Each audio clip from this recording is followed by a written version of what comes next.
జాతీయ క్రీడల కోసం స్టేడియములతో అందంగా ముస్తాబవుతున్న గచ్చబోలి మైదానం. ఏమిటో సిటీలో మైదానాలన్నీ కూడా ఈ స్టేడియంలతో నింపి పారేస్తున్నారు.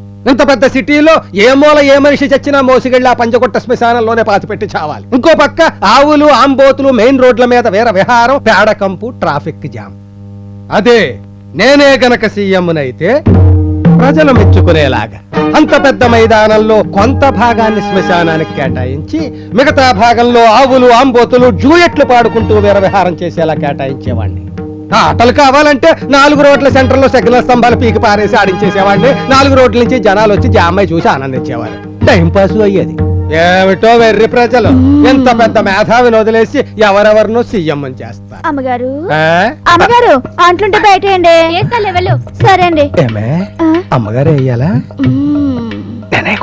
ఎందుకు వేయకూడదండి? మీరు వేయచ్చు.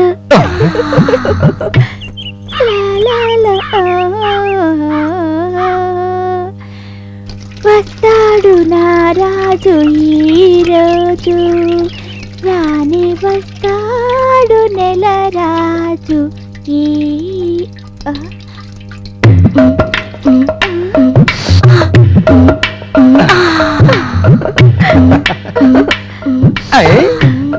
అయ్యగారు వదలండి.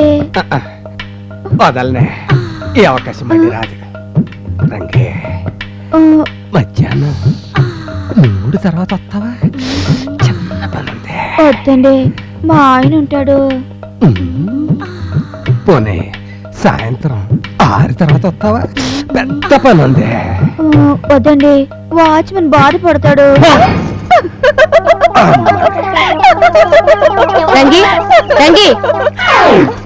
అమ్మగారు ఏమిటి నీకు ఈ మధ్య వెకిల్లో ఎక్కువైపోయింది?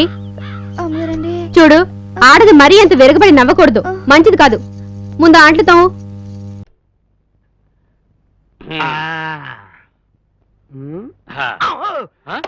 దెబ్బ తగిలిందా బావా? అబ్బే అస్సలు తగలేదు బావా. అమ్మో అయ్య బాబాయ్, మనం ఇంత తినేసాం, ఇంత ఛాయిసాం, నా దగ్గర డబ్బులే లేవు బా.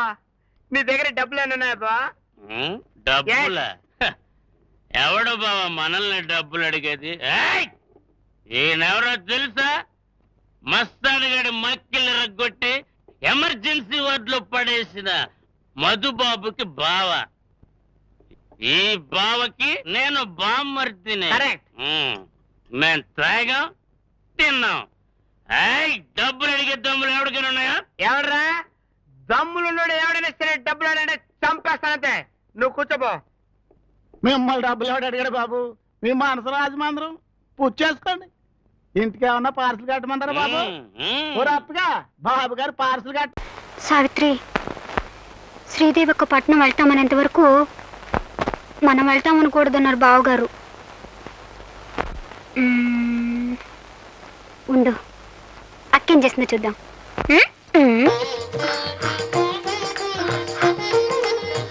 దేవి, ఏడుస్తున్నావు ఎందుకు?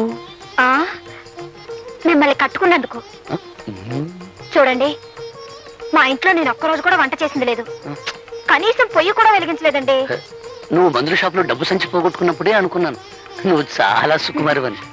మీరు ఆ రౌడీని పట్టుకుని చెక్కేస్తుంటే నేను కూడా అనుకున్నాను ఏ హోటల్లోనో కుక్ అయి ఉంటారని. కుక్క అంటే? వంటవాడని. ఓహోహో, నన్ను తిడుతున్నావేమో అనుకున్నాను. మొగుడంటే నీకెంత ప్రేమే. ఏమిట్రా, ఏం జరిగింది? ఏం లేదు బామ్మ, ఈ సుకుమారి ఉల్లిపాయలు తరగటానికి బదులు చెయ్యి కోసుకుంది పాపం. అయ్యయ్యో, వంటింట్లో ఇదంతా సహజం రా. నువ్వులేమ్మా, నేను చేస్తాలే. నువ్వు ఉండు బామ్మ, ఇన్నాళ్ళు మాకు వంట వండి పెట్టింది చాలు గానీ కోడలు వచ్చా కూడా నువ్వు చేయడం ఏమిటి? నువ్వు పర్వాలేదులేరా, చిన్న పిల్ల. నువ్వులేమ్మల్లే. నువ్వు పదవే, తను చేసుకుంటుంది. పడిపోతాను.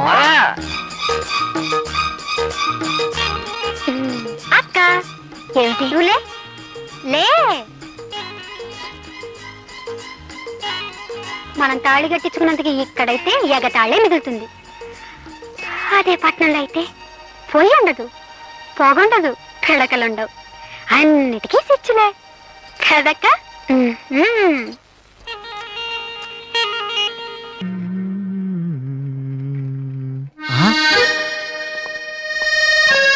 బాబోయ్ మాలతి ఇప్పుడు నన్ను చూసిందంటే బైక్ లేదని వీక్ ఫీల్ అనుకుంటుందేమో.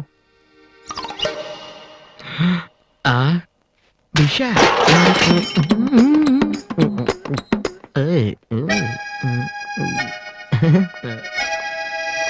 హాయ్ మాలతి.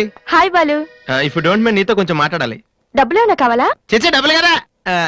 నా మీద నీకున్న ఒపీనియన్ అంటే తెలుసుకుందామని. హలో సార్, సైకిల్ మీదేనా? యారా నేను నీకంటే సైకిల్ మీద తిరిగి వాళ్ళ కనపడుతున్నానా? సారీ సార్, రోజు సైకిల్ దొరికితే ఇంత లావేలా ఉంటారు.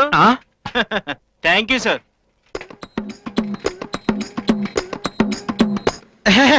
డూ యు నో మాలతి, నేను అసలు ఇప్పుడు బైక్ నుంచి కాల్ కింద పెట్టినావు. ఈ బండి మంద డ్రాప్ చేయనా? నిజాలు చెప్పే అలవాటు ఎలాగూ లేదు, కనీసం అబద్ధం చెప్పడమే నేర్చుకోరా. మాలతి ఈ బండి నాదిరా. ఎరా మర్యాదగా మీ వాళ్ళందరి చేత ఓట్లు వేయించరా అంటే మొండికెత్తారా? అందుకే అటుకొచ్చి కుళ్ళబోటు చేయడం జరిగింది. అయినా పక్కన ఎలా నాకు తెలియకడుతాను. నా గుర్తు మీద ముద్ర గుద్దు పడేస్తే మీ సొమ్మేం పోతారా? అయ్యా, మన గుర్తు ఆంబోతు. దాని మీద ముద్ర గుద్దితే అది అచ్చోసిన ఆంబోతు అవుతుందని భయపడి వాళ్ళు గుద్దకూడదు అనుకుంటున్నారు. చక్కటి నువ్వు నన్ను ఎగతాళి చెప్తున్నావా లేకపోతే ఏదైనా నిజం చెప్తున్నావా? ఎవరైనా చెప్పాయంటే ఇరిగిపోతుంది ఈనాడు. అబ్బా, ఎలక్షన్లు ముందెట్టుకుని చీప్ డిస్కషన్లు ఏంటి? అసలు పాయింట్ కి రావాలి కదా.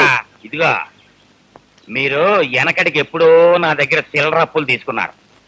వడ్డీ చక్ర వడ్డీ ప్రకారం ఆ ఎంట్రోగంలా పెరిగి 100,000 1000 అయ్యాయి. ఆ సంగతి మీరంతా మర్చిపోయినా ఆ ప్రాంసరీ నోట్లు నా దగ్గర ఉన్నాయి. మరి నా అప్పు తీర్చమన్నే పట్టాను అంటే మీ కొంప గోడు చెంబు తప్పాడ మీ పిల్లని తాళిబొట్టు ఇచ్చేయటమే కాకుండా మీ పిల్లల్ని రాళ్ళు రప్పలు కొట్టే వాళ్ళ కింద నాకు అప్పచెప్పాల్సి ఉంటుంది. అంచేత మీరు అందుకు సిద్ధపడతారా? నేను చెప్పినట్టు మా ఆంబోతుకి ఓటేస్తారా? ఆంబోతు నన్ను చూపెట్టావటయ్యా. ఆంబోతు గుర్తుకొని చెప్పయ్యా. తమరన్నా తమరు గుర్తున్నా ఒకటే సార్.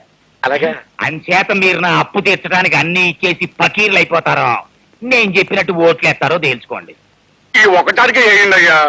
మళ్ళీ 5 ఏళ్ళ వరకు మీ జోలికి వచ్చినా మీకు కనిపించినా నన్ను చెప్పు తీసుకోకండి. వాళ్ళని ఆలోచించుకొని అయ్యా మగడా. ఆలోచించుకోండి.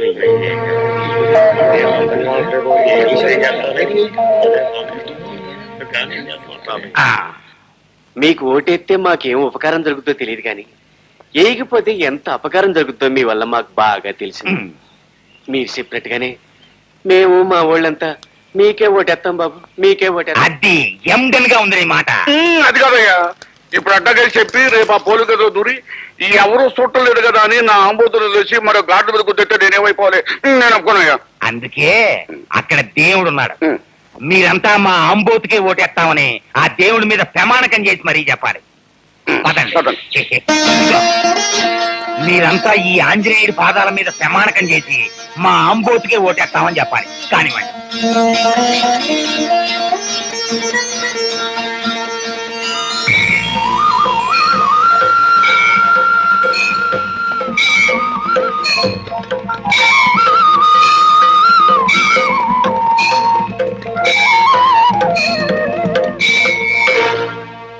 లేదు బాబు, మమ్మల్ని చంపినా సరే నరికినా సరే మేము మీ కోటేయం బాబు. ఆఖరి క్షణంలో ఎంత అడ్డం తిరిగిపోయారా? ఏటయ్యా బతుకపు, ఈ పల్లెటూరు ఓట్లు పడకపోతే ఇక మన పని చవడమే. ఇప్పుడు ఏం చేయాలయ్యా? ఇదిగో బాబా 2-3 తుమ్ములు నా మొఖాన్ని తుమ్మైనా సరే ఐడియా చెప్పయ్యా. ఇదిగో కొత్తగా కడుపైందల్లా ఊరికే కింద మీద అయిపోకు. ఈ రాజకీయాలు నీ కొత్తగా నాకు అలవాటే.